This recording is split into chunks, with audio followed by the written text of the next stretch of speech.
Alléluia. Lorsque tu es soumis à la parole de Dieu, lorsque tu es au contact de cette parole-là, ça finira par produire son effet. Donne-moi un puissant amen. Le Seigneur compare la parole à de l'eau. Alléluia. Et nous savons en fait que lorsque l'eau maintient en fait une certaine fréquence qui descend sur le toit avec une certaine régularité, ça va finir par rouer le toit. Donc quel que soit le mur qui était sur ta vie, quel que soit le blindé qui était sur ta vie, la parole de Dieu qu'il a comparé à de l'eau, c'est une eau puissante, va finir par briser ce qui empêchait que tes prières montent et descendent avec l'exaucement. Alléluia. C'est pourquoi lorsque tu viens dans la présence de Dieu, il faut que tu crois en cette parole. Parce que avec le temps, avec la persistance, avec la persévérance, au contact de la parole, quelque chose va se produire dans ta vie. Il y avait des gens qui ne savaient pas quelle était la destinée qui leur était réservée. Alléluia. Mais ils ont cru deux fois à une vision que Dieu avait mis en leur cœur. Même la vision est comme une autre manifestation de la parole de Dieu dans nos cœurs.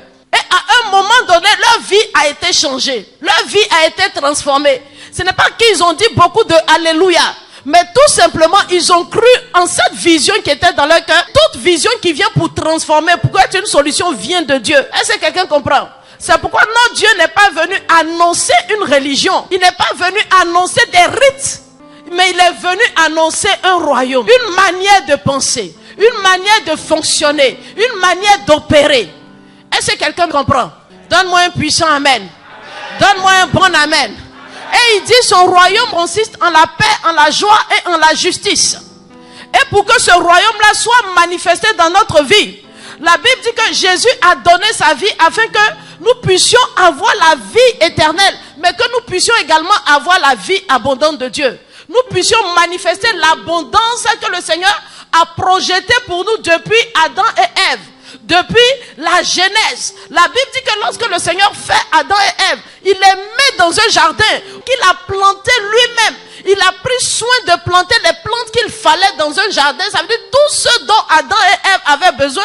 Il avait planté cela dans le jardin. Il y avait de l'or, il y avait des pierres précieuses. Alléluia. Il y avait toutes sortes d'arbres fruitiers. Ça veut dire tout ce qui subvenait aux besoins d'Adam et Ève, donc de l'homme. Donc à l'origine, le Seigneur avait positionné l'homme dans une vie abondante, dans un environnement d'abondance. Est-ce que quelqu'un comprend? C'était le plan originel de Dieu. Mais lorsque Adam et Ève ont péché, c'est comme s'ils sont sortis du plan originel de Dieu. Ils sont sortis de la volonté profonde de Dieu, qui était pour eux qu'ils puissent vivre dans un environnement d'abondance. Ils voulaient qu'ils soient comblés de tous côtés. Il voulait que ses enfants soient rassasiés. Et c'est ce que Jésus-Christ même exprime lorsqu'il dit que la femme syrophénicienne vient lui demander: ah Seigneur, est-ce que tu peux guérir mon enfant? Il dit non, il n'est pas bon de prendre le pain des enfants et de les donner aux petits chiens. Il faut d'abord qu'ils soient rassasiés.